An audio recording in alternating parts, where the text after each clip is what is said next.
നമസ്കാരം. പ്രവാസി പ്ലസിലേക്ക് സ്വാഗതം. പ്രധാനപ്പെട്ട പ്രവാസി വാർത്തകൾ ഇവയാണ്.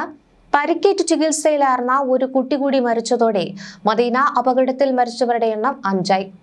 ഗുരുതരമായി പരിക്കേറ്റ് ചികിത്സയിലായിരുന്ന മലപ്പുറം വെള്ളില സ്വദേശി നടുവത്ത് കളത്തിൽ ജലീലിന്റെ മകൾ 9 വയസ്സുകാരി ഹാദിയ ഫാത്തിമയാണ് ഒടുവിലായി മരണത്തിന് കീഴടങ്ങിയത്. ഇതോടെ അപകടത്തിൽപ്പെട്ട കുടുംബത്തിലെ 5 പേർക്ക് ജീവൻ നഷ്ടമായി. അപകടത്തിൽ മരിച്ച ജലീൽ, ഭാര്യ തസ്നി, മകൻ ആദിൽ, മാതാവ് മൈമൂനത്ത് എന്നിവരുടെ മൃതദേഹങ്ങൾ പുലർച്ചെ മദീനയിലെ ഹറാമിലെ ജന്നത്തുൽ ഇഖിയിൽ വൻ ജനാവലിയുടെ സ്ഥാനത്തിൽ ഖബറടക്കിയിരുന്നു. ഇതിന് പിന്നാലെയാണ് മകളുടെ മരണവാർത്തയും പുറത്തുവന്നത്. അപകടത്തിൽ പരിക്കേറ്റ ജലീലിന്റെ മറ്റൊരു മകൾ 15-കാരിയായ ആയിഷ ചികിത്സയിൽ തുടരുകയാണ്. മദീന സന്ദർശനം കഴിഞ്ഞു മടങ്ങവേ ഹൈവേയിൽ ട്രെയിലർ വിലങ്ങനെ റോഡിലേക്ക് തിരിഞ്ഞതാണ് ജലീലും കുടുംബവും സഞ്ചരിച്ച വാഹനം അപകടത്തിൽപ്പെടുവാൻ കാരണമായത്. മദീന KMCC വെൽഫെയർ വിങ്ങിന്റെ നേതൃത്വത്തിൽ നടപടികൾ വേഗത്തിൽ പൂർത്തിയാക്കി സുബഹി നമസ്കാരത്തിന് ശേഷമാണ് ഖബറടക്കം നടന്നത്. ജലീലിന്റെ 6 മക്കളിൽ 3 പേർ നാട്ടിലായിരുന്നു. ഇവർ മദീനയിലെത്തിയാണ് ഉപ്പയ്ക്കും ഉമ്മയ്ക്കും അന്ത്യയാത്ര നൽകിയത്. ജലീലിന്റെ ഏറ്റവും ചെറിയ പെൺകുട്ടി പരിക്കുകളില്ലാതെ നേരത്തെ ആശുപത്രി വിട്ടിരുന്നു. അപകടത്തിൽ മാതാപിതാക്കളെയും സഹോദരങ്ങളെയും നഷ്ടപ്പെട്ട മകളെ ചേർത്ത് പിടിക്കുവാൻ ജലീലിന്റെ കുടുംബങ്ങളും നാട്ടിൽ നിന്നും മദീനയിൽ എത്തിയിരുന്നു. മറ്റൊരു വാർത്ത, ഗുരുതര ആരോഗ്യ പ്രശ്നമുള്ളവർക്ക് ഹജ്ജ് യാത്രയ്ക്ക് അനുമതി നൽകില്ലെന്ന് സൗദി സർക്കാർ അറിയിച്ചു. ഗുരുതര രോഗങ്ങളോ മാനസിക ബുദ്ധിമുട്ടുകളോ ഉള്ളവർ, മറവി രോഗം ബാധിച്ചവർ, പകരാൻ സാധ്യതയുള്ള രോഗമുള്ളവർ, ഗുരുതരാവസ്ഥയിലുള്ള അർബുദ രോഗികൾ തുടങ്ങി 6 വിഭാഗങ്ങളായാണ് സൗദി ഹജ്ജ് മന്ത്രാലയം ഹജ്ജ് യാത്രയ്ക്ക് അയോഗ്യരായി പ്രഖ്യാപിച്ചത്. ആരോഗ്യ പ്രശ്നങ്ങളുള്ളവർക്ക് നേരത്തെയും നിയന്ത്രണങ്ങൾ ഉണ്ടെങ്കിലും വ്യക്തമായ നിർദ്ദേശങ്ങൾ വരുന്നത് ആദ്യമായാണ്. പുതിയ മാനദണ്ഡ പ്രകാരം ഡയാലിസിസ് ആവശ്യമുള്ള വൃക്കരോഗികൾ, ഗുരുതര ഹൃദ്രോഗമുള്ളവർ, ഇടയ്ക്കോ തുടർച്ചയായോ ഓക്സിജൻ പിന്തുണ ആവശ്യമുള്ള ശ്വാസകോശ രോഗികൾ, ഗുരുതരാവസ്ഥയിലുള്ള കരൾ രോഗികൾ, മറവി രോഗികൾ, കീമോതെറാപ്പി ചികിത്സയിലുള്ളവരോ പ്രതിരോധശേഷി കുറയ്ക്കുന്ന മരുന്നുകൾ കഴിക്കുന്നവരോ ആയ അർബുദ രോഗികൾ എന്നിവർക്ക് ഹജ്ജിന് പോകാൻ ആകില്ല. യാത്രാ സമയത്ത് 28 ആഴ്ച പൂർത്തിയാക്കിയവരോ ഉയർന്ന അപകട സാധ്യത ഉള്ളവരോ ആയ ഗർഭിണികൾക്കും അയോഗ്യതയുണ്ട്. സ്വകാര്യ ഗ്രൂപ്പ് തീർത്ഥാടകർ 15-നകം ബുക്കിംഗ് നടത്തണം. സ്വകാര്യ ഗ്രൂപ്പുകൾ വഴി ഹജ്ജിന് പോകുന്നവരാണ് ഈ മാസം 15-നകം ബുക്കിംഗ് പൂർത്തിയാക്കണമെന്ന് ഇന്ത്യൻ ഹജ്ജ് ഉംറ ഗ്രൂപ്പ് അസോസിയേഷൻ അറിയിച്ചത്. ഹജ്ജ് യാത്രയ്ക്ക് തിരഞ്ഞെടുക്കുന്ന സ്വകാര്യ ഗ്രൂപ്പുകൾ കേന്ദ്ര സർക്കാരിന്റെ ഹജ്ജ് ലൈസൻസ് ഉള്ളവയാണ് അപേക്ഷകൾ ഉറപ്പാക്കണം.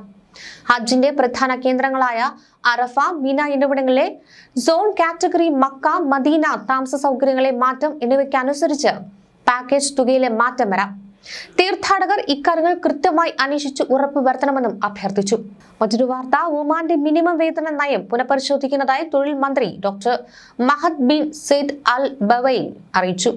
ഷൂറ കൗൺസിലിനെ അഭിസംബോധന ചെയ്യവെയാണ് മന്ത്രി ഇക്കാര്യം വ്യക്തമാക്കിയത്. മന്ത്രാലയത്തിന്റെ പഠനം പൂർത്തിയാക്കി ബന്ധപ്പെട്ട അധികാരികൾക്ക് ശുപാർശകൾ വീണ്ടും സമർപ്പിച്ചതായി അൽബേവിൻ അറിയിച്ചു. വർധനവ് അല്ലെങ്കിൽ ക്രമീകരണം എന്ന ലക്ഷ്യത്തിനാണ് നയം പുനഃപരിശോധിച്ചത്. സാമ്പത്തിക സാഹചര്യങ്ങളും തൊഴിൽ വിപണി യാഥാർത്ഥ്യങ്ങളും കണക്കിലെടുത്തും പങ്കാളികളുമായി കൂടിയാലോചിച്ചുമാണ് മന്ത്രാലയം ശുപാർശകൾ രൂപപ്പെടുത്തിയത്. മാന്യമായ ജീവിത നിലവാരം കൈവരിക്കുന്ന രീതിയിൽ മിനിമം വേതനം ഉയർത്തുന്നതിന്റെ സാധ്യതയാണ് മന്ത്രാലയം പരിശോധിക്കുന്നത്. വരും നാളുകളിൽ ബന്ധപ്പെട്ട അധികാരികളിൽ നിന്ന് അംഗീകാരം പ്രതീക്ഷിക്കുന്നതായും മന്ത്രി അൽബവൈൻ വ്യക്തമാക്കി. 10ാം പഞ്ചവത്സര പദ്ധതിക്ക് കീഴിലുള്ള മന്ത്രാലയത്തിന്റെ നയങ്ങൾ, പദ്ധതികൾ, പരിപാടികൾ, പൊതു സ്വകാര്യ മേഖലകളെ നിയന്ത്രിക്കുന്ന തൊഴിൽ നിയമങ്ങൾ, തൊഴിലവസരങ്ങൾ സൃഷ്ടിക്കൽ, പരിശീലനം, ഡിജിറ്റൽ പ്രവർത്തനം എന്നിങ്ങനെ 5 പ്രധാന മേഖലകളെ കേന്ദ്രീകരിച്ച് ഷൂറ കൗൺസിൽ ചർച്ചകൾ നടന്നു. സെക്ഷനിൽ സംസാരിക്കവേ തൊഴിൽ മന്ത്രാലയത്തിന്റെ പ്രധാന പദ്ധതികൾ മന്ത്രി വിശദീകരിച്ചു. തൊഴിൽ വിപണി വികസിപ്പിക്കുന്നതിനും തൊഴിലവസരങ്ങൾ സൃഷ്ടിക്കുന്നതിനും ആവശ്യാനുസരണം തൊഴിലാളികളെ ലഭ്യമാക്കുന്നതിനും രൂപകൽപ്പന ചെയ്ത പരിപാടികളും അവയ്ക്ക് കീഴിലുള്ള നേട്ടങ്ങളും മഹദ് അൽബവൈൻ അവതരിപ്പിച്ചു. വിപുലമായ സംരംഭങ്ങൾ സ്വദേശികളെ നിയമിക്കുവാൻ തുടങ്ങി നടപ്പിലാക്കുന്നുണ്ടെന്നും ഈ ശ്രമങ്ങൾ ഗുണനിലവാരമുള്ള തൊഴിലവസരങ്ങൾക്ക് കാരണമാവുകയും ഒന്നിലധികം മേഖലകളിലുടനീളം സ്വദേശികളെ തൊഴിലാളികളെ സ്ഥിരപ്പെടുത്തുവാൻ സഹായിക്കുകയും ചെയ്തതായി മന്ത്രി പറഞ്ഞു. തൊഴിൽ നിയമ നിർമ്മാണങ്ങളും നിയന്ത്രണ ചട്ടക്കൂടുകളും മന്ത്രാലയം അപ്ഡേറ്റ് ചെയ്യുന്നുണ്ട്. തൊഴിൽ വിപണി ആവശ്യങ്ങൾ കണ്ടെത്തുന്നതിനും മേഖലയിൽ ഏകോപിത സർക്കാർ ശ്രമങ്ങൾ ഉറപ്പാക്കുന്നതിനുമായി വിവിധ സ്ഥാപനങ്ങളുമായി ചേർന്ന് ഒരു ദേശീയ തൊഴിൽ ഡാറ്റാബേസ് മന്ത്രാലയം സ്ഥാപിച്ചിട്ടുണ്ടെന്നും മന്ത്രി വിശദീകരിച്ചു. സ്വകാര്യ മേഖലയിലെ തൊഴിൽ നിയമന പരിപാടികളിലേക്കുള്ള സാമ്പത്തിക സഹായം 50 ദശലക്ഷം റിയാലിൽ നിന്ന് 100 ദശലക്ഷം റിയാലായി മന്ത്രാലയം ഇരട്ടിയാക്കി.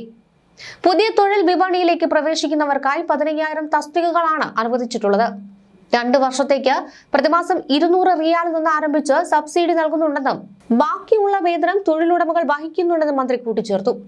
തൊഴിൽ കരാർ കുറഞ്ഞത് സർക്കാർ പിന്തുണ ലഭിക്കുന്ന കാലയളവ് വരെ നീണ്ടു നിൽക്കുന്നവനാണ്.